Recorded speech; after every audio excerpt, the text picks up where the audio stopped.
Non, mais c'est amusant parce que l'Espagne, c'est pas le cas. En Espagne, il va pas neiger, il va pas. Il va y avoir des températures fraîches, mais pas aussi fraîches qu'en France. Bon, c'est clair que ce sera pas aussi frais que chez vous, mais sinon. Mais Des fois, on tombe, par exemple, l'été, l'hiver dernier, on tombait à 0 degrés. On est arrivé à moins 2. Waouh. Si tu étais ici en hiver, Bonsoir à Casa. Bonsoir. Il a des questions. Tant que toi. J'ai découvert Oui. Ah, je suis content là. que s'ils mettent en place le gouvernement mondial, Oui. ils veulent le positionner à Jérusalem. À Jérusalem. Ah, tu as découvert ça dans la Bible. Non, Comment tu as découvert alors? sur Internet. Ah, ok. Parce que Et je me suis dit, waouh, Hein. qu'est-ce que Jérusalem Ah, des particuliers. à deux particuliers. Mhm. Et forcément, qu'est-ce que Jérusalem, comment dire, enfin, quel regard Dieu a sur Jérusalem. Oui. Parce que je me dis, est-ce que la personne qui en parle, il dit, moi je vois bien le gouvernement mondial à Jérusalem. Mhm. C'est une belle ville. Mhm. Alors qu'ils sont en plein dans la guerre. Dans la guerre. Donc, l'être humain classique, il va regarder ça et dire non, mais qu'est-ce que Qu'est-ce qu'il raconte? et- En fait, Dieu appelle Israël le plus beau de tous les pays. Moi, la citation là dans la Bible m'a toujours étonné. On va voir tout à l'heure là concernant la Russie, la Chine, tout à l'heure là maintenant. Si tu veux, on va voir. et tant qu'à parler de pays Mhm. et de continents, c'est au travers, bien sûr, de films, mais je suis profondément convaincu, et nos grands élites, là, Mhm. ils le savent, aux yeux de Dieu, le continent africain, Mhm. Ils savent, n'est-ce pas? voilà. Quoi exactement, je ne sais pas. Ça peut être du genre l'Europe, les États-Unis, tout ça, boum, balayé. Mhm. Le continent africain, Préservé. on le préserve. Ça peut être dans ce sens-là. Mhm. Je ne sais pas exactement, mais c'est quelque chose que je ressens aussi. Tu seras surpris quand tu vas lire vraiment les prophéties de la Bible. Hein? Et je ne serais pas étonné, parce que s'il y a bien un peuple, un continent qui est toujours moqué, critiqué, l'Africain. Ouais. J'ai été dedans, hein. Oui. Je ne veux pas dire le contraire. Mhm. Mais, et ça continue encore. Hein. Mhm. Mais l'Africain, c'est des sorciers. Oui, effectivement. Mais en Europe, c'est pas mieux. Oui. L'Africain, il est bête, etc. Ah, effectivement, il n'y a pas la même culture, il n'y a pas la même éducation. Il y a forcément un décalage. Oui. C'est vrai que l'Africain, il a du mal à vouloir faire les choses. C'est-à-dire que souvent, j'ai entendu dire, si on veut que dans un pays, une entreprise tourne bien, il faut absolument qu'à la tête, il y ait un occidental. Oui. Je ne sais pas comment comment tourne le Maroc, Oui. mais c'est vrai que un occidental pourrait arriver, dire à l'Africain, voilà, écoute, je te montre, pendant 1 an, 2 ans, Oui. bon allez, je te laisse maintenant. Et ça finirait Et sombrer encore. par sombrer. Mhm. Et c'est pas une question d'Africain, c'est une question de culture. Mhm. Puisque moi j'ai connu un Africain qui a vécu en France, et il était derrière les ouvriers. Mhm. J'étais surpris, c'est des chauffeurs. Oui. Ils livraient. Il me dit, je suis derrière eux, parce que je les connais, ils vont s'arrêter au coin de la rue, ils vont aller boire un coup, et moi je qui livre là. Oui. Moi je l'ai regardé, je commence à discuter avec lui, il me dit, j'ai vécu au Havre. Ok, j'ai compris. La culture. Donc c'est pas pour dénigrer. Ouais. Mais, voilà. Mais en tout cas, pour faire simple et revenir à 2 choses, Jérusalem, il y a un truc, et le continent africain, voilà. Tu veux qu'on voit cela dans la Bible? Amen, mon frère, si tu veux. Ésaïe chapitre 19. Ésaïe chapitre... Dans la Bible, on parle de Jérusalem 772 fois. Jérusalem. Waouh! Jérusalem. 772 fois. Donc c'est un sujet gros, vraiment qui tient au cœur de Dieu. Mais tu sais combien de fois on parle de Jérusalem dans le Coran? Non? 0 fois. Waouh! C'est un paradoxe. Waouh!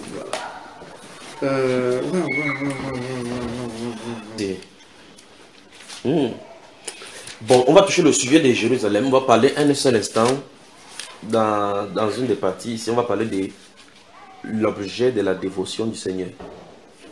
Jérusalem.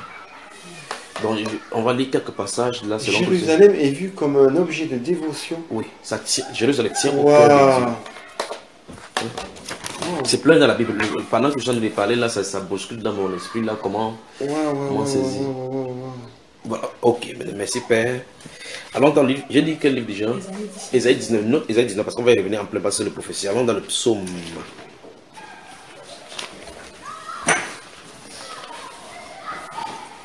Psaume.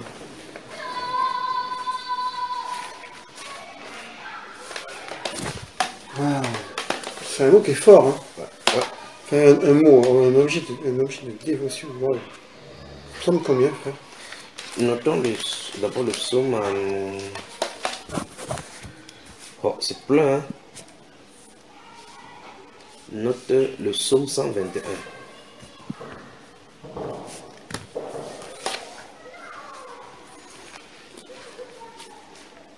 Et puis, tu y es, psaume 121, nous on va...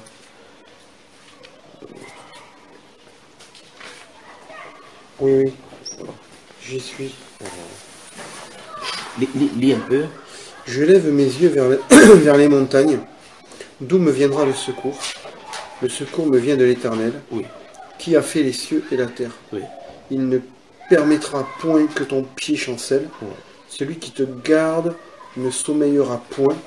Voici, il ne sommeille ni ne dort. Celui qui garde Israël. L'Éternel est celui qui te garde. L'Éternel est ton ombre à ta main droite. Pendant le jour, le soleil ne te frappera point, ni la lune pendant la nuit. L'Éternel te gardera de tout mal. Il gardera ton âme. L'Éternel gardera ton départ et ton arrivée dès maintenant et à jamais. Alors, le psaume 125. Ceux qui se confient en l'Éternel sont comme la montagne de Sion, elle ne chancelle point. Elle est affermie pour toujours, des montagnes entourent Jérusalem. Ainsi l'Éternel entoure son peuple, dès maintenant et à jamais, car le sceptre de la méchanceté ne restera pas sur le lot des justes, afin que les justes ne tendent pas les mains vers l'iniquité. L'Éternel répand tes bienfaits sur les bons et sur ceux dont le cœur est droit, mais ceux qui s'engagent dans des voies détournées, que l'Éternel les détruise avec ceux qui font le mal. Que la paix soit sur Israël. Shalom Israël. Alors nous commençons à voir, à partir de là, nous commençons à voir vraiment comment Dieu prend la comparaison en disant qu'il dit des montagnes entourent Jérusalem. Pour dire qu'il y a la protection sur Jérusalem. C'est encore plus grand. Allons dans le livre d'Ésaïe, c'est plein là, plein.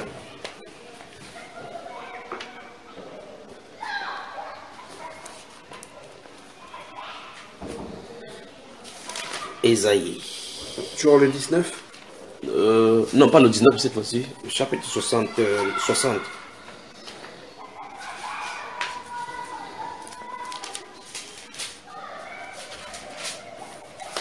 Disons à partir du verset 1. Chapitre 60 d'Ésaïe. On va noter, on va aussi lire le chapitre 62. C'est fort, ouais. Lève-toi, sois éclairé, car ta lumière arrive, et la gloire de l'Éternel se lève sur toi. Voici les ténèbres couvrent la terre, et l'obscurité les peuples. Mais sur toi l'Éternel se lève, sur toi sa gloire apparaît. Des nations marchent à ta lumière, et des rois à la clarté de tes rayons. Porte tes yeux alentour et regarde. Tous, ils s'assemblent, ils viennent vers toi. Tes fils arrivent de loin et tes filles sont portées sur les bras. Tu tressailliras alors et tu te réjouiras. Et ton cœur bondira et se dilatera quand les richesses de la mer se tourneront vers toi. Quand les trésors des nations viendront à toi, tu seras couverte d'une foule de chameaux, de dromadaires, de Madian et d'Épha. Ils viendront tous de Séba. Ils porteront de l'or et de l'encens et publieront les louanges de l'Éternel. Les troupeaux de Kédar se réuniront tous chez toi. Les béliers de Nébajot seront à ton service. Ils monteront sur mon autel et me seront agréables. Et je glorifierai la maison de ma gloire. Qui sont ceux-là qui volent comme des nuées, comme des colombes vers leur colombier. car les îles espèrent en moi. Tu vois, ici on prophétise même jusqu'à on prophétise l'époque où ça va avoir lieu. On commence à prophétiser que c'est une époque où il y a de l'avion. Là, dans ce passage. Et il dit que quels sont ceux-là qui volent comme les Colombiens à leur Colombie. Donc, on avait parlé de la. Initialement, Israël est saccagé au point où le peuple d'Israël est dispersé. Ici, ils prophétisent qu'ils vont revenir dans leur pays, même voler comme les avions. Il parle quoi d'Israël là? Absolument, c'est de lui dont on parle depuis là. Il dit, et c'est de là où les îles espéreront en son loi lorsqu'Israël sera dans son pays et que le Seigneur est sorti de là. Donc nous voyons effectivement qu'il pose la question au verset 8, il dit, qui sont ceux-là qui volent comme des nuées, comme des colombes vers leurs colombiers? C'est quand même terrible le langage. Le prophète n'a pas la terminologie avion. Il n'a pas la terminologie des avions. Il sait exactement comment ça vole exactement, comme l'avion dit, mais comment ils peuvent monter sur le colombe? Il regarde, là, il dit, la seule façon de faire pour qu'on puisse saisir ça, c'est comme les colombes volent dans les colombiers. Les colombes volent dans les colombiers. Donc ça, c'est, nous voyons ici, en 1948, la déportation des Juifs est rentrée en masse dans leur pays. Et on parle des troupeaux de Kédar, c'est réunis, tous chez toi, les béliers, les napéjotes seront à ton service. Vous voyez? Donc Israël est retourné dans son pays. Pourquoi? Parce que Dieu a désigné Israël, le lieu de Jérusalem, comme la ville de gloire. On va rencontrer ça tout à l'heure. Continuons encore, c'est toujours bien là. On va prendre, oh là, c'est beaucoup. Chapitre 40. Donc là, toujours Ésaïe? Oui, Ésaïe toujours, chapitre 40, à partir du verset 9 et suivant. C'est beaucoup, on va se prendre des part et d'autres comme ça. Au chapitre 40, on partira au chapitre 43. Alors, 40. Chapitre 9. Monte sur une haute montagne, Sion, pour publier la bonne nouvelle. Élève avec force ta voix. Jérusalem, pour publier la bonne nouvelle. Élève ta voix, ne crains point. Dis aux villes de Juda, voici votre Dieu. Voici le Seigneur, l'Éternel, vient avec puissance. Et de son bras, il commande. Voici le salaire est avec lui. Et les rétributions, le précédent, comme un berger, il paîtra son troupeau. Il prendra les agneaux dans ses bras et les portera dans son sein. Il conduira les brebis qui allaitent, qui a mesuré les eaux dans le creux de sa main, pris les dimensions des cieux avec la pomme et ramassé la poussière de la terre dans un tiers de mesure, qui a pesé les montagnes au crochet et les collines à la balance, qui a sondé l'esprit de l'Éternel. C'est bon. Chapitre 43, on va les voir partout là.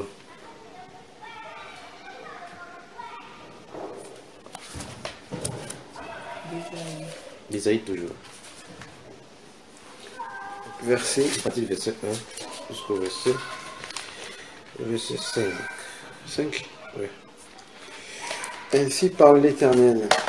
L'Éternel qui t'a créé, ô Jacob, celui qui t'a formé, ô Israël. Ne crains rien car je te rachète. Je t'appelle par ton nom, tu es à moi. Si tu traverses les eaux, je serai avec toi, et les fleuves, ils ne te submergeront point. Si tu marches dans le feu, tu ne te brûleras pas, et la flamme ne t'embrasera pas. Car je suis l'Éternel ton Dieu, le Saint d'Israël, ton Sauveur. Je donne l'Égypte pour ta rançon, l'Éthiopie et Saba à ta place, parce que tu as du prix à mes yeux, parce que tu es honoré et que je t'aime. Je donne des hommes à ta place et des peuples pour ta vie. Ne crains rien, car je suis avec toi, je ramène de l'Orient ta race, et je te rassemblerai de l'Occident, et je dirai au septentrion, donne et donnera. Exact. Quand on parle d'Israël, oui. C'est Jérusalem? Non, Jérusalem, c'est la capitale d'Israël. Et Jérusalem, donc, est le lieu où Dieu a fait désigner pour y faire résider son nom, là où le temple sera bâti. On peut avancer au chapitre 62 maintenant. Chapitre 62. Oui.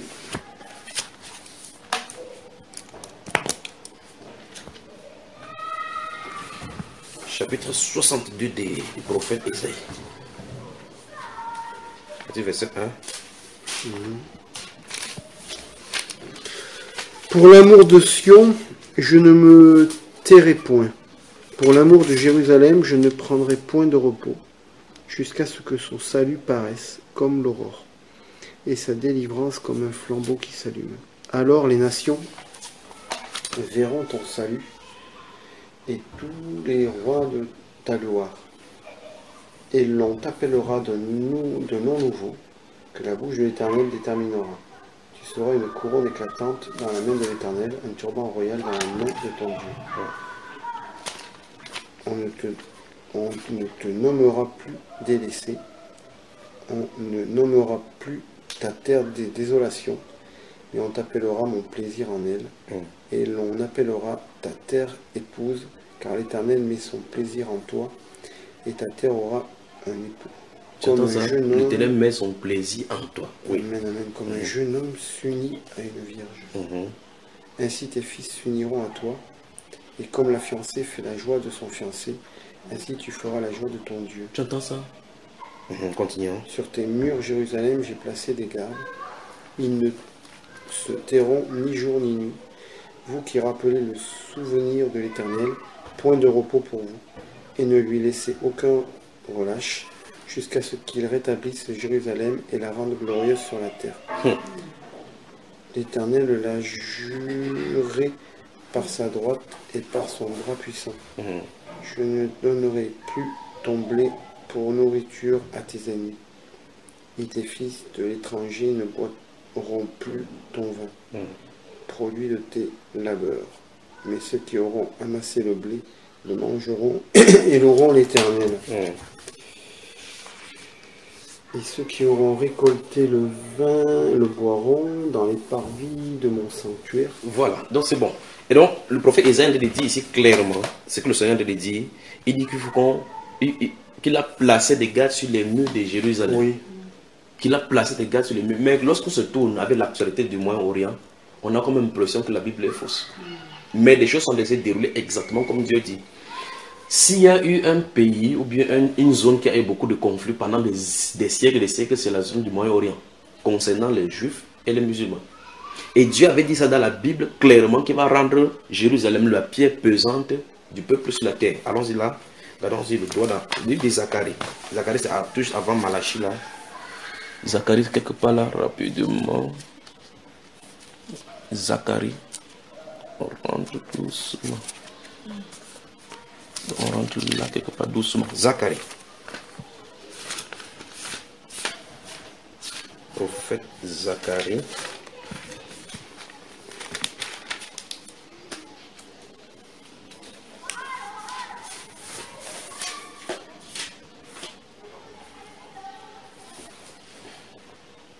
Chapitre 14, à partir du verset 1.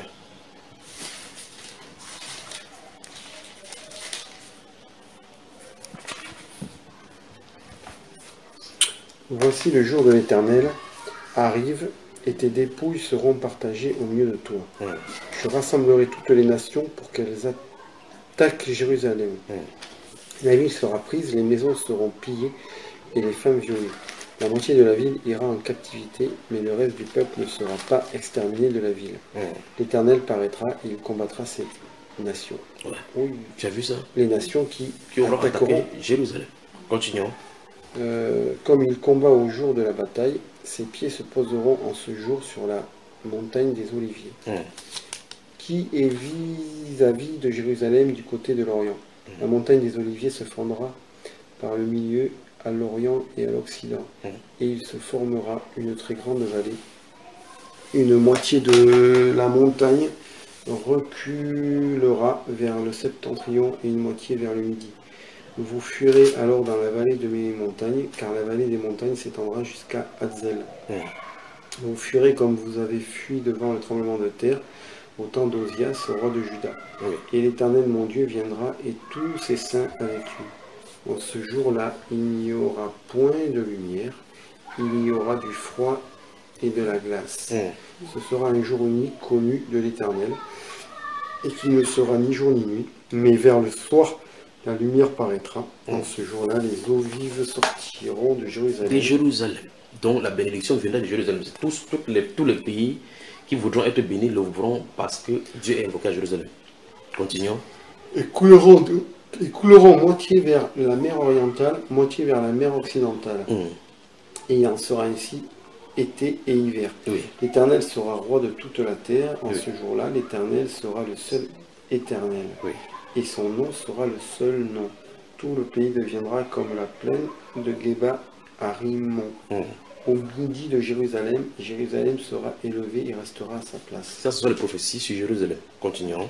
Depuis la porte de Benjamin jusqu'au lieu de la première porte, jusqu'à la porte des angles, et depuis la tour de Hananel jusqu'au pressoir du roi.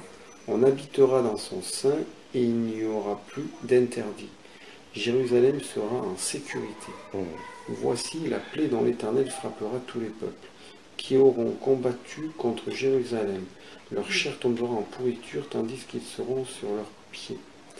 Leurs yeux tomberont en pourriture dans leurs orbites et leur langue tombera en pourriture dans leur bouche. Et ce jour-là, l'Éternel produira un grand trouble parmi eux, leur saisira la main de l'autre, et ils lèveront la main les uns sur les autres. Juda combattra aussi dans Jérusalem, et l'on amassera les richesses de toutes les nations d'alentour. Voilà. L'or, l'argent et les vêtements, un très grand nombre. C'est plein là, c'est plein dans la prophétie là-bas. Il va même plus loin jusqu'au verset 18 en disant que si une famille ne monte pas en Égypte, la pluie ne tombera pas sur son pays, à cause du fait qu'il n'est pas honoré Israël. Au chapitre 12, le verset 2 et 3. Chapitre 12.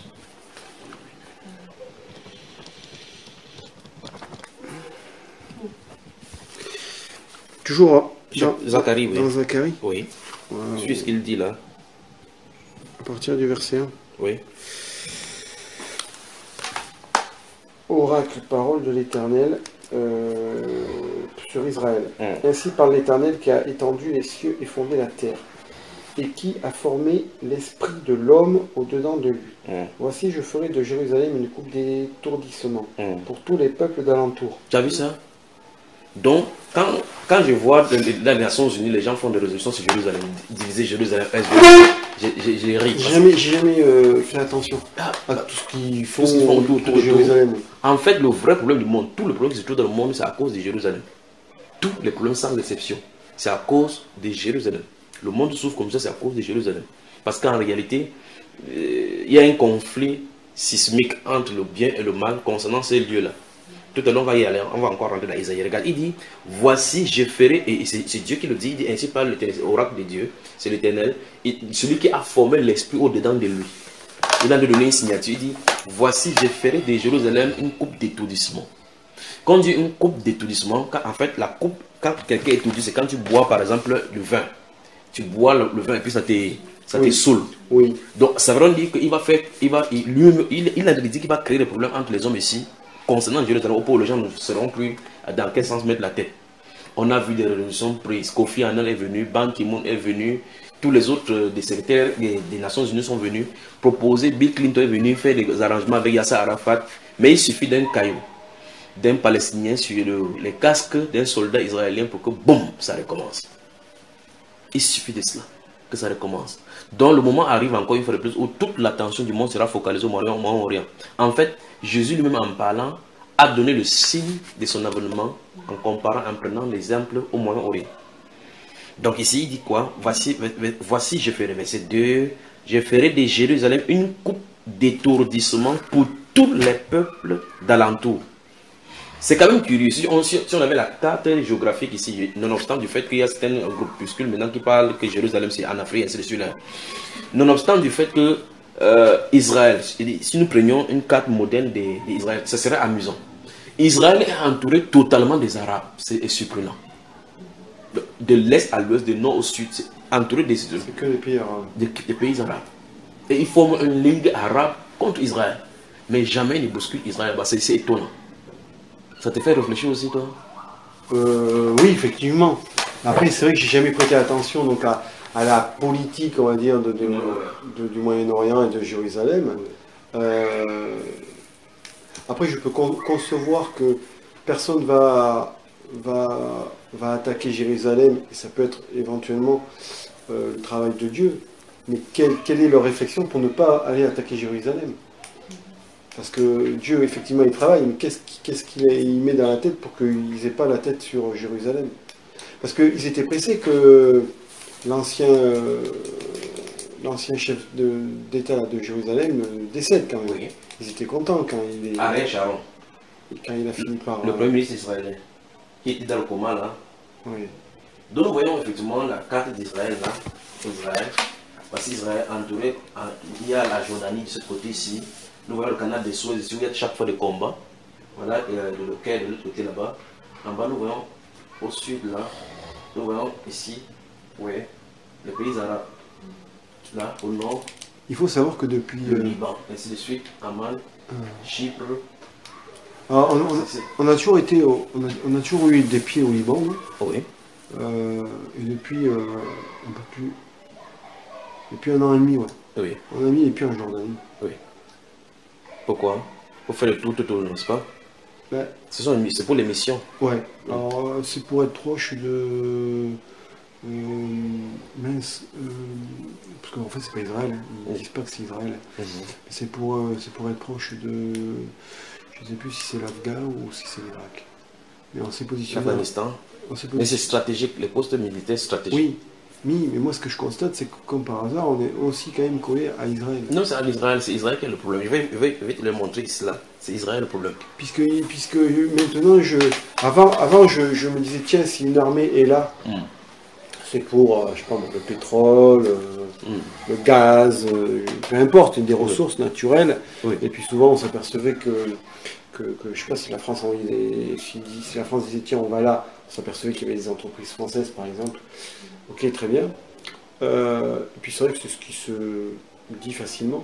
Mais finalement, je pense que c'est plutôt justement par rapport à Dieu que tout ça. C'est des excuses en fait. Le pétrole, c'est entre guillemets des excuses. Et ça m'a fait sourire parce que j'ai vu ça ce matin. J'ai vu Jacques Attali, qui c'était en 2000. Je sais plus quand. Il déroule les plans des Bref. Il est invité dans une émission pour un livre qu'il a sorti. Et on lui dit, ah, pour une fois, vous avez sorti un petit livre. Oui. Il fait, et donc, celui qui mène l'émission, qui est homosexuel. Oui. Parce que ça aussi, hein, c'est quoi? Je me rends compte que l'homosexualité, elle est arrivée un peu de partout, l'image. Oui. Bref.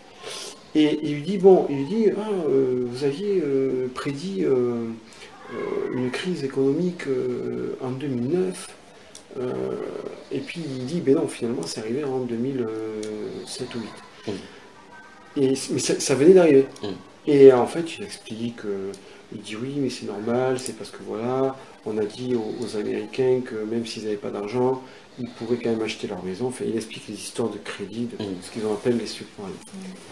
Et là, il y a des deux journalistes dans cette émission, il y a deux journalistes, il y a celui qui mène l'émission, il y a toujours deux personnes qui sont là, et qui sont là, mais pour...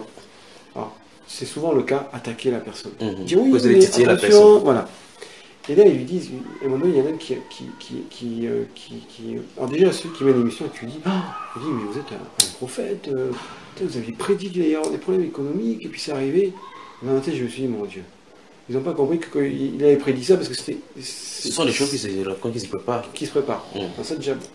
Et là, un des deux journalistes lui dit, mais il lui dit, vous faites venir les étrangers, les immigrés, là, vous les faites venir sur un théâtre, dans un État, pour empêcher les salaires de monter.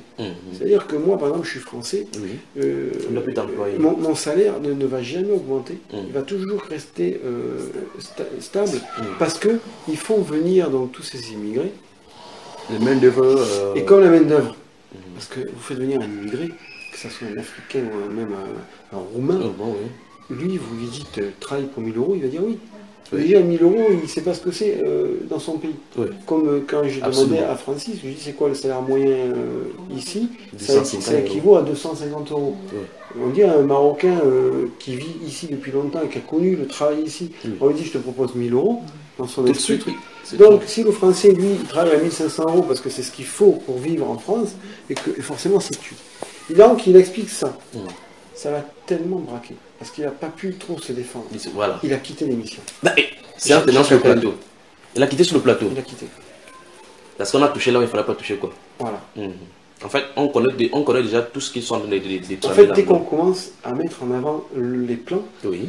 On dénonce les plans. Quand on dénonce les plans, tout de suite, boum, ça, entre guillemets, ça fuit. J'ai vu une interview de Rothschild. Oui. Bon, je ne connaissais pas du tout son visage. Et tout ça, c'est aujourd'hui que j'ai vu ça. Oui. Et là en fin de compte, ils sont tellement dans leur monde. C'est-à-dire qu'ils sont là, ils disent oh, tiens, on va faire ça, tiens, on va faire ça. Ou puis quand ils font leur oligarisme et tout. Et finalement, il s'est retrouvé confronté à quelques questions et il n'arrivait pas à... Il ne sait pas ce que c'est de se défendre. Parce que pour lui, il n'a pas à se défendre. Ils sont tellement sûrs de ce qu'ils font, et ils sont tellement les maîtres. Oui, parce qu'ils contrôlent tout média, voilà, que là, quelques questions, et finalement, la personne, alors, il va... En fait, c'est comme si on lui disait, il y a des gens qui meurent de faim sur la planète et qui diraient non, ça n'existe pas. C'est un peu ce genre de rapport qu'il y a. Et donc, c'était une parenthèse. Oui. Mais en tout cas,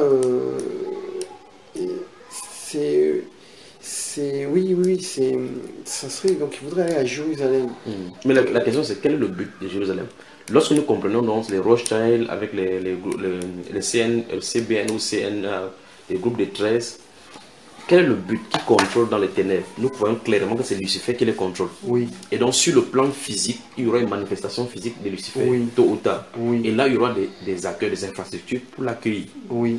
La Bible nous dit donc, comme nous avons lu ça hier, où l'apôtre Paul disait dans 2 Thessaloniciens, qu'il ira s'asseoir dans le temple de Dieu, se fera appeler lui-même Dieu. Parce que le temple qui sera bâti à Jérusalem, Satan viendra s'asseoir là-bas. Parce que les Juifs, en fait, ont rejeté Jésus.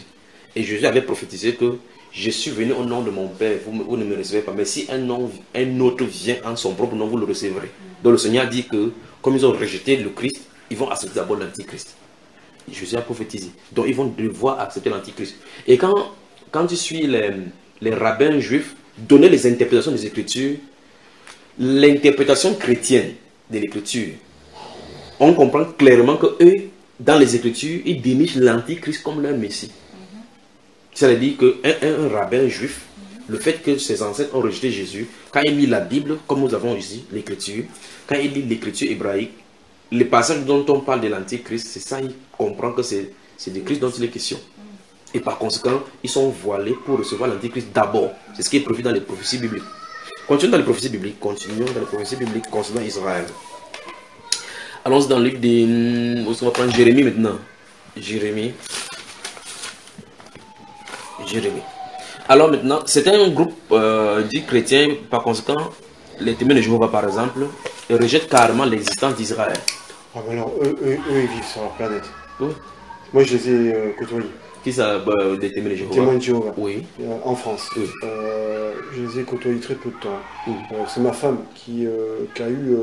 ils sont parce qu'ils passent. Oui. Ils passent. Porte à porte. Oui, ils font du porte-à-porte. Moi, quand j'étais enfant, j'ai toujours vu mes parents dire « Ah, ils sont fous, ils sont bizarres et tout. Oui. » Donc ça aussi, ça reste marqué dans sa tête. Ma femme me dit « Ah, voilà, il y a une sœur qui vient à la maison, qui m'aide à apprendre à lire et tout, enfin, puis qui me parle. Très bien. » J'ai rencontré cette personne, mais eux, ils sont... Ils vont prendre que ce qui les intéresse, et ils vont prendre que le côté bonheur. Oui. C'est-à-dire que je pense pas qu'ils... Déjà, ils vont jamais parler de... Et puis ils vont surtout parler du comportement. Être poli, respecter autrui. Alors tout ça, c'est vrai. Oui. Tout ça, c'est des commandements. Mais ils sont sur leur planète. Oui. Non, ils ont le planète à eux, justement. Ils ne peuvent pas les planètes. Et puis, je ne peux pas dire exactement parce que je ne me suis pas trop intéressé à eux. Et je suis allé une fois dans leur église. On y est allé avec ma femme. À la salle du royaume. Voilà. Mon Dieu, enfin, voilà. Certes, ça ressemble à c'est exactement le même comportement que... Ah, oui, c'est le même comportement qu'à l'église évangélique. Sauf qu'au lieu que ce soit des Africains, ben, c'est des Blancs. Sinon, c'est toujours le même principe, toujours bien habillés. Alors... Soigné, voilà.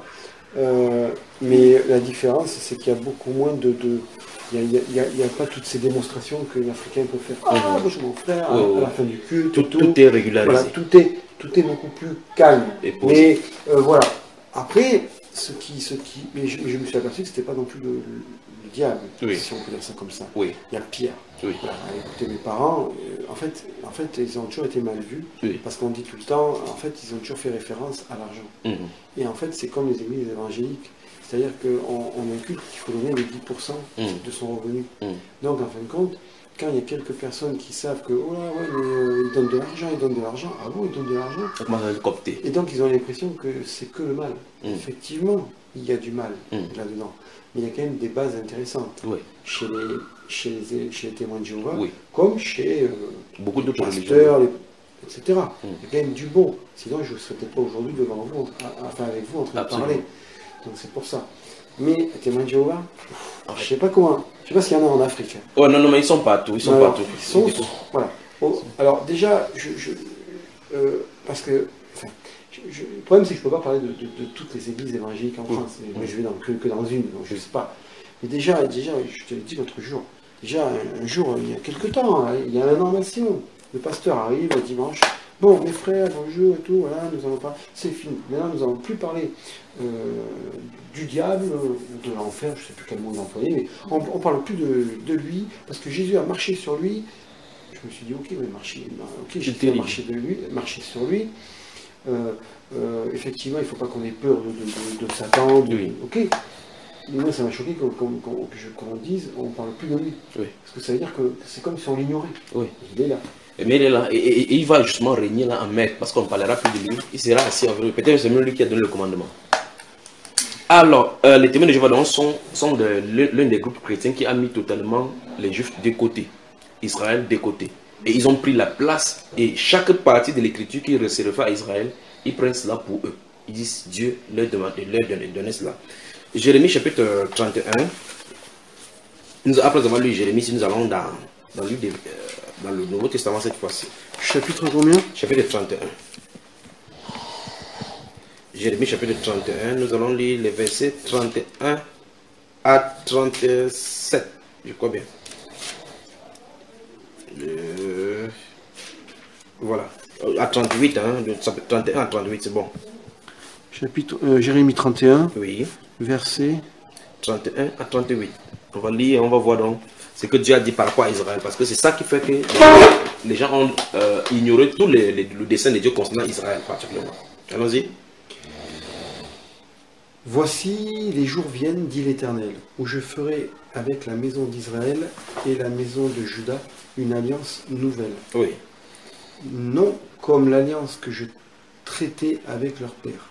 Le jour où je les saisis par la main pour les faire sortir du pays d'Égypte, alliance qui ont violé. Quoi je fusse leur maître, dit l'Éternel. Mais voici l'alliance que je ferai avec la maison d'Israël. Après ces jours-là, dit l'Éternel, je mettrai ma loi au-dedans d'eux. Je l'écrirai dans leur cœur et je serai leur Dieu. Et ils seront mon peuple. Celui-ci n'enseignera plus son prochain, ni celui-là son frère, en disant « Connaissez l'Éternel », car tous me connaîtront, depuis le plus petit jusqu'au plus grand, dit l'Éternel, car je pardonnerai leur iniquité et je ne me souviendrai plus de leurs péchés. Ainsi parle l'Éternel qui a fait le soleil pour éclairer le jour, qui a destiné la lune et les étoiles à éclairer la nuit, qui soulève la mer et fait mugir ses flots, lui dont le nom est l'Éternel des armées. Si ces lois viennent à cesser devant moi, dit l'Éternel, la race d'Israël aussi cessera pour toujours d'être une nation devant moi. Voilà. Ainsi par l'Éternel, si les cieux en haut peuvent être mesurés, si les fondements de la terre en bas peuvent être sondés, alors je rejetterai toute la race d'Israël à cause de tout ce qu'ils ont fait, dit l'Éternel. Voici les jours viennent, dit l'Éternel, où la ville sera rebâtie à l'honneur de l'Éternel depuis la tour de Hananel jusqu'à la porte de l'angle. Voilà. Et donc Dieu compare donc son amour, l'impossible rupture entre lui et son peuple à la loi qu'il a donnée au soleil, le ciel. Je crois que ça se trouve encore dans lui, c'est même Jérémie chapitre 33, verset 14 à 20. à 23. Il dit clairement que si cette loi-ci vient à cesser, mon amour pour Israël cessera. Oui. C'est vrai que tant que la loi ne cesse pas, Israël ne sera pas rompu devant lui comme une alliance. Et il dit à cause du mal qu'ils ont fait, qu'ils m'ont fait. Donc malgré le mal que Dieu, quand on lit la Bible, on voit effectivement comment Israël a été désobéissant plusieurs fois devant Dieu, au point où le sommet de cette désobéissance a été le rejet de leur propre Messie. Et là, Dieu dit, malgré ces rejets-là, il ne les rejette pas. Donc Israël a une alliance éternelle avec le Seigneur. Parce qu'en fait, l'alliance que Dieu a fait avec Israël n'était pas basée sur l'obéissance. Ce n'était pas basé sur l'obéissance. Et pourquoi Lucifer veut aller s'installer dans la ville parce que je sais pas, alors, je comprends que des fois quand on veut combattre un ennemi, on va chez lui. Oui.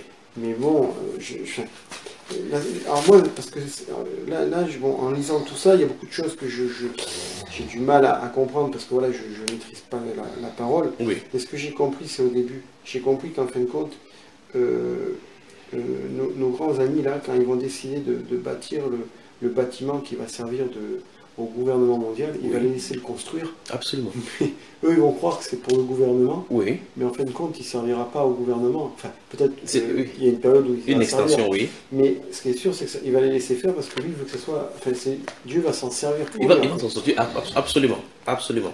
Et je dis, c'est plein là, je ne sais pas comment on va faire. Et prenons le chapitre 33, le chapitre 33 de ce même livre-là, verset 14 à 26. Lisons encore ce qu'il dit. Parce qu'il est important qu'on comprenne que Dieu a fait alliance avec Israël. Et que cette alliance n'est pas rompue malgré la vie de leur désobéissance maintenant. Voilà, et puis lorsqu'on aura fini ici, on ira dans le Nouveau Testament cette fois-ci.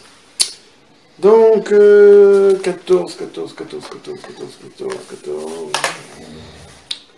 Ainsi parle l'Éternel des armées, le Dieu d'Israël prend ses écrits. Au chapitre 33, verset 14 et suivant. Oui.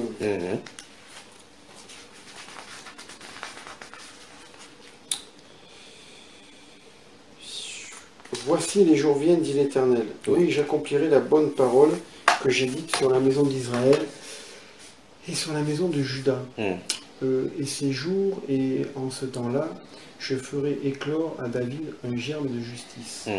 Il pratiquera la justice et l'équité dans le pays. Et ces jours-là, Juda sera sauvé. Jérusalem aura la sécurité dans sa demeure. Et voici comment on l'appellera, l'Éternel notre justice. Donc ça, c'est le nom un des noms du Seigneur Jésus. Car ainsi par l'Éternel, David ne manquera jamais d'un successeur assis sur le trône de la maison d'Israël. Les sacrificateurs, les Lévites ne manqueront jamais devant moi de successeurs pour offrir des holocaustes brûlés de l'encens avec les offrandes et faire des sacrifices tous les jours. La parole de l'Éternel fut adressée à Jérémie en ces mots. Ainsi parle l'Éternel, si vous pouvez rompre mon alliance avec le jour et mon alliance avec la nuit, en sorte que le jour et la nuit ne soient plus en leur temps, alors aussi mon alliance sera rompue avec David, mon serviteur, en sorte qu'il n'aura point de fils régnant sur son trône. Et mon alliance avec les Lévites, les sacrificateurs qui font mon service.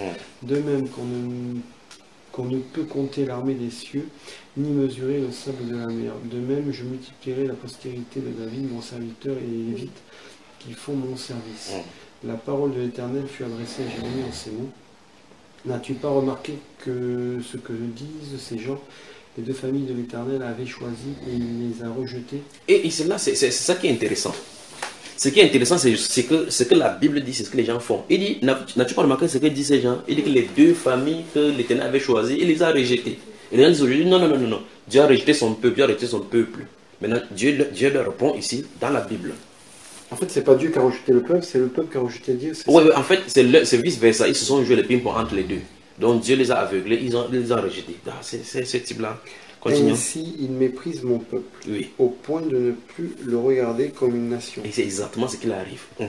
Ainsi parle l'Éternel, si je n'ai pas fait mon alliance avec le jour et avec la nuit, si je n'ai pas établi les lois des cieux et de la terre, alors aussi je rejetterai la postérité de Jacob et de David, mon serviteur. Et je ne prendrai plus dans sa postérité ceux qui domineront, sur les descendants d'Abraham, d'Isaac et de Jacob, car je ramènerai leurs captifs et j'aurai pitié d'eux. Fin de citation. Enfin, Romains. Mais les histoires de rompre avec le jour et de rompre avec la nuit. Mais tu n'as pas bien saisi. Non. Bon, il a dit que si vous pouvez rompre mon alliance, parce que quand il a créé, dans Genèse chapitre 1, il créa le jour et la nuit. Oui. Il les a séparés. Il a mis une loi que la nuit, c'était la période des noisseurs, le jour, c'est la période des clartés. Oui. C'est une loi qui va tourner au fur et à mesure. Oui. Et depuis ce moment-là, ce principe-là est respecté. Il dit donc que ce principe qu'il avait établi là, tant que ça reste là, son amour pour Israël ne sera pas changé. Que ces lois-là, si on peut rompre l'alliance entre le jour et la nuit, c'est-à-dire que si on peut faire cesser le jour et la nuit, alors ça veut dire l'amour pour Israël. Enfin, il va prendre cette hauteur de loi pour montrer à quel niveau, à jamais, il ne peut pas s'éloigner d'Israël. Est-ce que cela peut arriver? Non. Non, ça ne peut pas arriver ça. Par conséquent, l'amour, il ne peut pas se séparer d'Israël. Ce que je me disais, waouh. D'accord. Romains, le Nouveau Testament maintenant, nous abordons là-dedans. Et c'est l'un des mystères de la Bible ici. Et chaque fois quand c'est le mystère dans la Bible, ça crée problème. Si tu ne vas pas dans l'écriture par le Saint-Esprit pour essayer de démêler cela, au vu et au su de tout ce que Dieu a fait avec Israël, et Israël a toujours méprisé Dieu, tu vas tirer la conclusion que Dieu a rejeté Israël. Enfin, la preuve en est qu'il n'y a pas plus d'homosexualité au monde qu'en Israël. C'est le plus renégat maintenant sur le plan de l'homosexualité. Au point où quand tu vas en Israël, tu vas avoir comme impression que non, ça c'est le peuple de Dieu, non. Mais la Bible déclare que Dieu n'a pas rejeté son peuple, comme on va voir maintenant. Pourquoi? Parce que l'homosexualité est présente là-bas? C'est terrible parce qu'en réalité, c'est très présent parce que c'est pour attirer l'antichrist. Jésus avait dit que parce que l'iniquité, ce sera. Oh, je pensais que c'était le. Je ne sais plus quel pays asiatique là. Le Thaïlande, l'Indonésie, la Thaïlande. Thaïlande. Tu es là où il y a les Philippines. Où ils sont très. Où il y a même. Pour les une transsexuels et émission. autres. Ouais, où il y a même une émission là-dessus. Enfin, c'est vraiment un truc de fou. Ouais. Et d'accord, putain, je sais pas. Bon, allons-y, c'est dans Romains chapitre 9.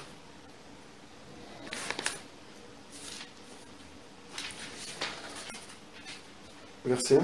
Non, prenons à partir des versets. Oui, prenons à partir du verset 1, lisons doucement. On va traverser le chapitre 9 des Romains. Je dis la vérité en Christ. Je me sens point. Je ne mens point. Oui. Ma conscience m'en rend témoignage par le Saint-Esprit. J'éprouve une grande tristesse et j'ai dans le cœur un chagrin continuel, car je voudrais moi-même être anathème et séparé de Christ pour mes frères, mes parents selon la chair, qui sont israélites, à qui appartient l'adoption et la gloire et les alliances et la loi et le culte et les promesses et les patriarches, et de qui est issu selon la chair le Christ, qui est au-dessus de toutes choses. Dieu bénit éternellement. Amen. Amen. Ce n'est point à dire que la parole de Dieu soit restée sans effet, car tous ceux qui descendent d'Israël ne sont pas Israël, et pour être la postérité d'Abraham, ils ne sont pas tous ses enfants. Mais il est dit en Isaac sera nommé pour toi une postérité, c'est-à-dire que ce ne sont pas les enfants de la chair qui sont enfants de Dieu, mais que ce sont les enfants de la promesse qui sont regardés comme la postérité. Voici en effet la parole de la promesse. Je reviendrai à cette même époque, et Sarah aura un fils, et de plus, il en fut ainsi de Rebecca, qui conçut du seul Isaac, notre père.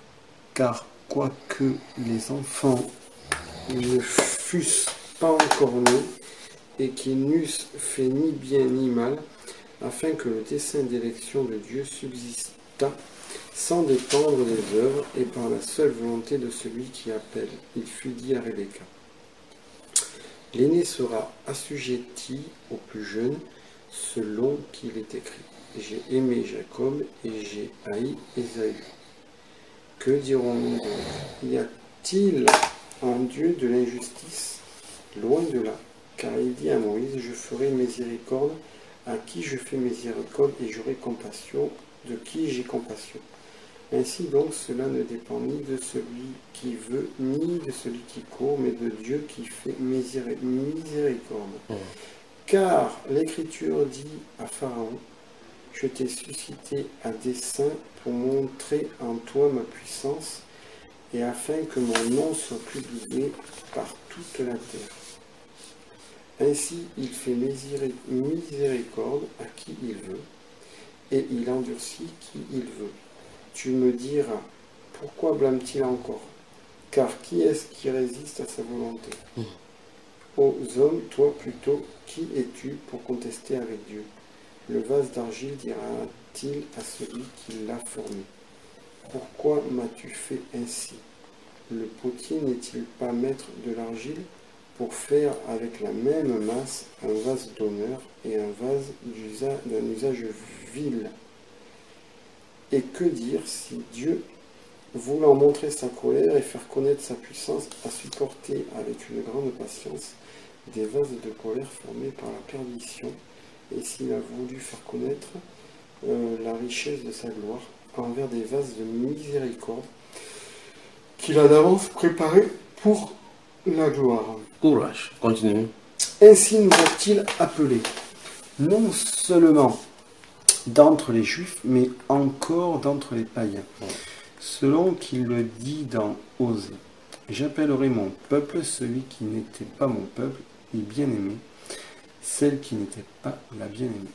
Et là où on leur disait, vous n'êtes pas mon peuple, ils seront appelés fils du Dieu vivant. Oui. Ésaïe, de son côté, s'écrit au sujet d'Israël, quand le nombre des fils d'Israël sera comme le sable de la mer, un reste seulement sera sauvé. Car le Seigneur exécutera avec justice pleinement et promptement sur la terre ce qu'il a résolu. Et comme Ésaïe l'avait dit auparavant, si le Seigneur des armées ne nous eût laissé une postérité, nous serions devenus comme Sodome, et nous aurions été semblables à Gomorrhe. Que dirons-nous donc, les païens qui ne cherchaient pas la justice qui vient de la foi, tandis qu'Israël qui cherchait une loi de justice n'était pas parvenu à cette loi? Pourquoi? Parce qu'Israël l'a cherchée non par la foi, mais comme provenant des œuvres de la loi. Ils se sont heurtés contre la pierre d'achoppement, selon qu'il est écrit. Voici, je mets en Sion une pierre d'achoppement et un rocher de scandale, et celui qui croit en lui ne sera point confus. Voilà, nous allons. Quand tu lis là, tu piges quelque chose. Non, très bien. Mais je crois que c'est quelque chose, quand tu lis en lisant à la tête posée, tu vas bien saisir. Lisons les chapitres 10, verset 16 au dernier, avant d'entrer au chapitre 11, doucement. Toujours pareil? Oui, dans Romains. Dans Romains. Après ça, on va arrêter par rapport au sujet. Parce que ici, c'est tout dans le déroulement du grand mystère. Chapitre 10, donc verset 16 et suivant.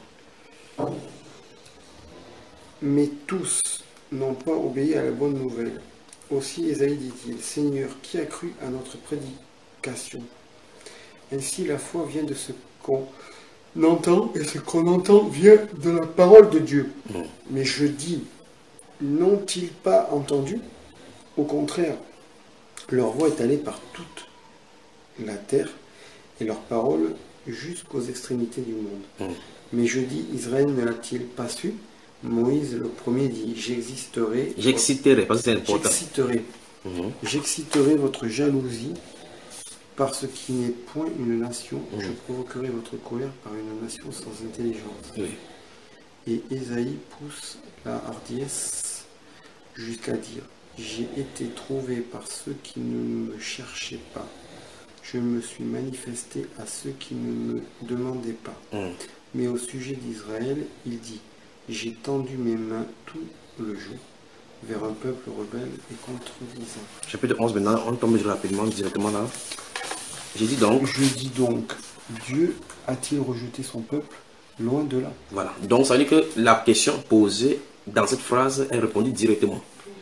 Et tu vois, il explique en chutant au verset chapitre 10, en disant que il s'est laissé trouver chez les païens qui ne cherchaient rien.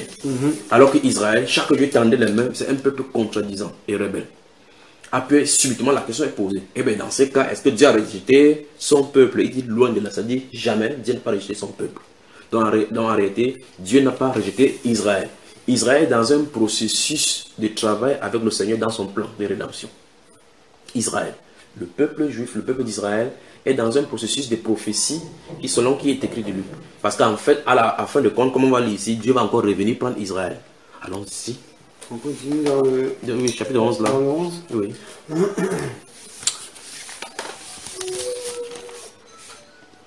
Car moi aussi, je suis israélite, de la postérité d'Abraham, de la tribu de Benjamin.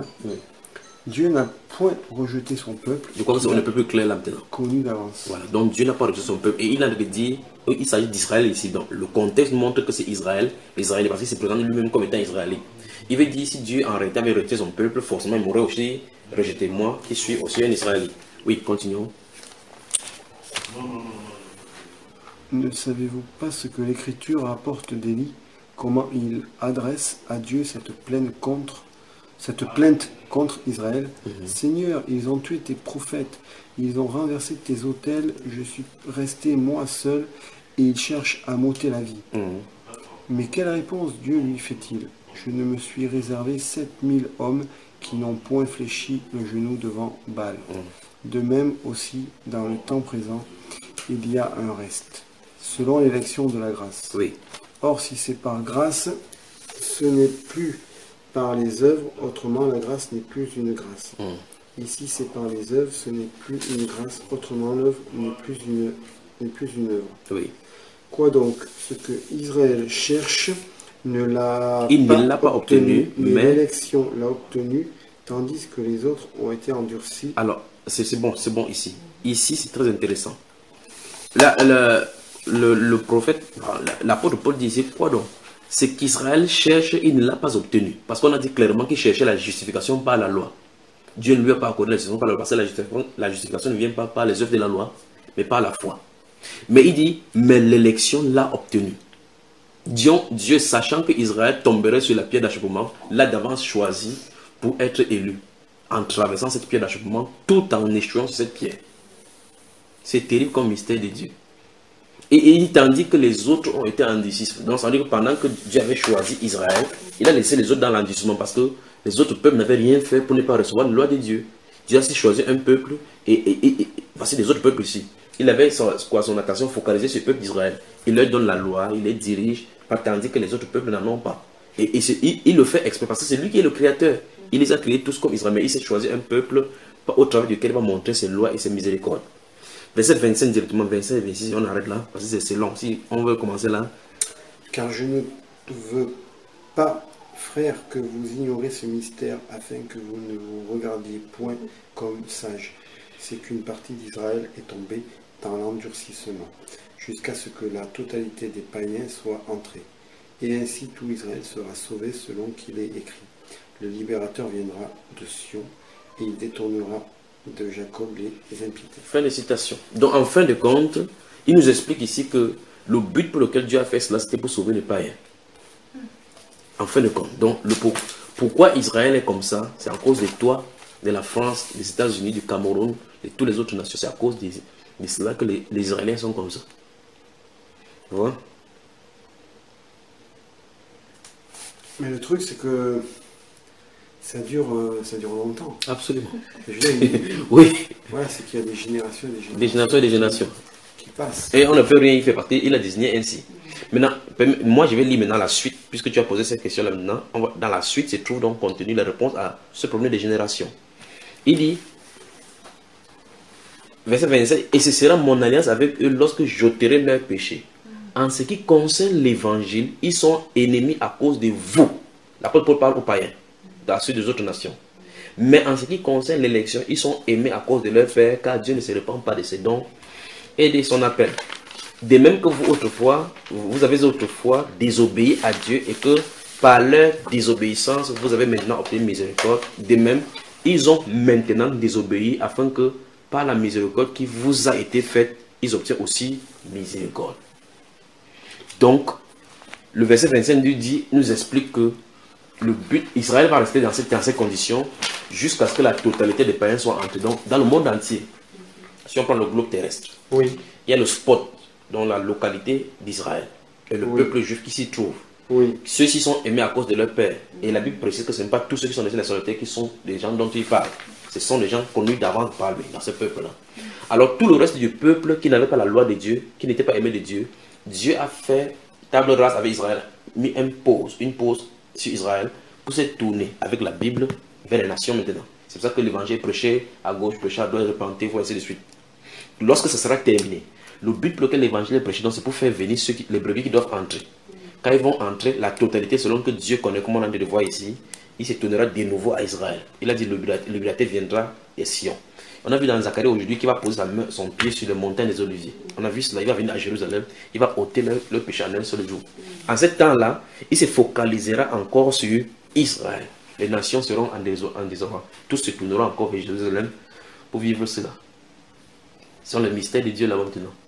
Alors en fin de compte, Jérusalem est l'objet de l'affection, parce que c'est l'amour de Dieu. Et c'est là où il a pris pour résidence.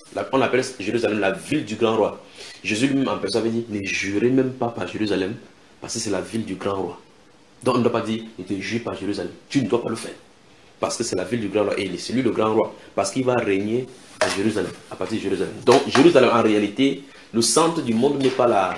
Le trait qui passe dans l'équateur, en passant par la croûte terrestre pour sortir d'abord au nord, au pôle nord. Non. C'est pas le centre du monde, d'après Dieu, se trouve en Israël. C'est Israël qui est le centre du monde. C'est le problème. Et il appelle Israël dans Daniel chapitre 7 le plus beau des pays. Si tu regardes la description, les oasis, les montagnes vertes, et ainsi de suite, tu vas regarder New York, tu vas dire la Suisse est belle. Mais tu regardes Israël, ce sont des débris de montagnes de bombardement. Mais Dieu appelle ça le plus beau de tous les pays. La question c'est, qu'est-ce qu'il appelle dans ce pays-là par beauté? Qu'est-ce qui fait du bien à Dieu dans ce pays-là, au point il appelle que c'est son pays, le plus beau de tous les pays. Et paradoxalement, Satan également désire ce pays, parce qu'on s'attendra à ce qu'il parte à Washington DC. Qu'est-ce qu'il parte à Washington, il s'assoit à la Maison Blanche tranquillement, et laisse les gens tranquilles. Mais il laisse les États-Unis, il laisse New York, il laisse Paris, il se tourne aussi vers Israël où il y a les débris de construction. Pourquoi? Parce que là où Dieu veut être, Satan veut y être. Il veut aller s'asseoir. Parce que la dernière fois, nous avons lu dans Isaïe 14, il a dit, tu disais en ton cœur, je monterai sur les sommets de montagne, je serai sans au très haut. C'est ce qu'il avait dit dans son cœur. Parce que l'objet de l'adoration, c'est le peuple que Dieu s'est choisi. Il veut que les gens viennent l'adorer comme on adore Dieu. C'est pour cela que pour les païens, ceux qui sont en boîte de nuit, il ne les dérange pas. Il dérange les gens en milieu lorsqu'on invoque le nom du Seigneur. C'est là où il n'est pas adoré. Il veut l'adoration, parce qu'il veut que cette personne-ci donne son adoration. Parce que tous ceux qui sont dehors, qui ne lisent pas la Bible, sont déjà acquis pour lui. Donc, mais là où il veut l'adoration, c'est ceux qui ne l'adorent pas et qui adorent le Seigneur. Donc, il veut donc que cette personne lui remette son adoration. Et par conséquent, il peut donc susciter des fausses doctrines, comme la Bible le dit, susciter des fausses croyances pour pousser les gens en... Quand tu crois en cette croyance-là, c'est à lui que tu as de t'adresser. Prenons un dernier passage maintenant, de Timothée. Pourquoi il fait cela? Timothée.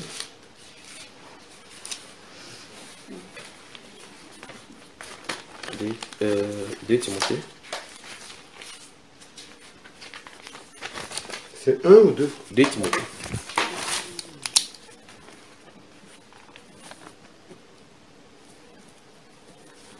Donc on va lire 2 passages là, dans 1 Timothée et dans 2 Timothée.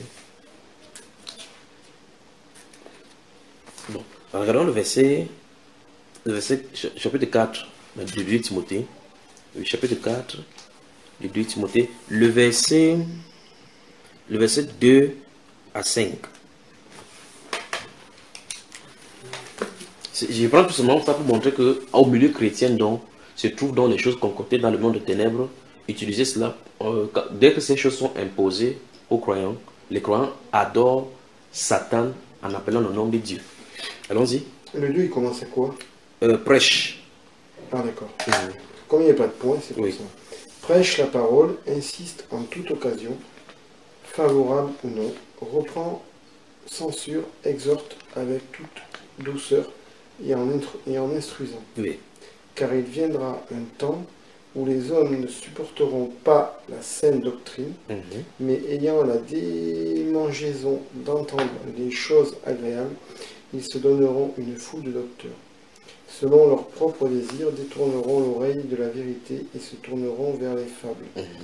Mais toi, sois sobre en toutes choses, supporte les souffrances, fais l'œuvre d'un évangéliste, remplis bien ton ministère. Voilà. Donc nous voyons effectivement comment il a d'avertir que dans les derniers temps, les gens ne supporteront plus la saine doctrine. Mais qu'est-ce qu'ils vont faire? Ils vont désirer qu'on les enseigne selon leur propre désir. Donc dans l'église, on va voir les gens qui vont s'asseoir, ne voudront pas la saine doctrine. Qu'on leur enseigne ce que la parole dit, mais ils souhaiteraient qu'on leur dise, tu seras riche, tu auras le visa, ton mariage, tu vas avoir ton mariage. Et on dit clairement, c'est écrit dans la Bible, qu'ils vont faire ça. Or, ces personnes, quand ça existe. Oui, ça existe. En Afrique, il faut te promener en Afrique dans les églises, tu vas voir les choses. Lorsque ces personnes-là invoquent, quand on chante le nom de Dieu, ils chantent des sons, mais la pratique, la vie, ils ont été séduits. On dit, détourneront leur foi de la vérité et suivront les fables. Dernier chapitre, 1 Timothée cette fois-ci. 1 Timothée, chapitre 4 encore. Les deux premiers versets. Mais l'Esprit dit expressément que, dans les derniers temps, quelques-uns abandonneront la foi pour s'attacher à des esprits séducteurs et à des doctrines de démons par l'hypocrisie de faux docteurs, portant la marque de la flétrissure dans leur propre conscience, prescrivant de ne pas se marier et de s'abstenir d'aliments que Dieu a créés pour qu'ils soient pris avec action de grâce par ceux qui sont fidèles et qui ont connu la vérité. C'est bon. Donc on dit clairement là que l'Esprit dit de façon expresse que dans les derniers temps, quelques-uns abandonneront la foi pour s'attacher à des doctrines des démons. Donc les démons vont prescrire les enseignements qu'on doit enseigner en milieu chrétien. N'est-ce pas terrible? Oui. Et là, il dit par l'hypocrisie des faux docteurs. Les docteurs, ce sont les enseignants. Donc en milieu chrétien, c'est tous les docteurs envoyés par les démons. Enseignant les enseignements. C'est tout ce qui est pasteur. Absolument, absolument, absolument. Alors que Dieu te bénisse.